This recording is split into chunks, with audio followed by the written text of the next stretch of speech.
আমরা শহরে গেছিলাম। এটা হচ্ছে ব্রিজ ঘাট। এখন কিছুক্ষণের ভিতরে আমাদের যে চাম্বারটাতে আমরা উঠছি ওই চাম্বারটা ছেড়বে। ছাড়ার পরে চাম্বারটা কিছুক্ষণ পরে আবার স্টার্ট করছে। স্টার্ট করে সামনের দিকে এগিয়ে চললো। সামনের ভিউটা অনেক সুন্দর, চারপাশে মেঘলা হাওয়া এবং নদীর দৃশ্য আবার শুনে আমার থেকে অনেক ভালো লাগলো। ঠিক আছে, এই যে চারপাশে জাহাজ, তারপরে যে চাম্পানাগুলো আসতেছে, তারপরে অনেক মানে কি আমার থেকে অনেক মজা লাগছে, বুঝছেন?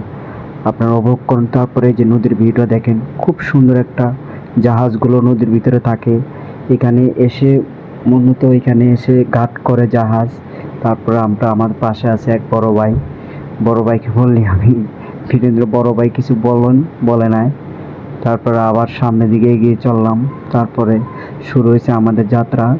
যাত্রা শুরু হওয়ার পরে এই যে সামনের যে ভিউটা এখন দেখাবো আপনাদেরকে, সাইডের নদীর একটা সুন্দর একটা ভিউ। এত সুন্দর ভিউটা আমি আর কখনো দেখিনি। আজকে মেঘলা ছিল আকাশটা, তাই ভিউটা অনেক সুন্দর হয়েছে। কিন্তু এখান থেকে পারাপারি করতে সর্বোচ্চ 10 থেকে 20 মিনিট লাগে।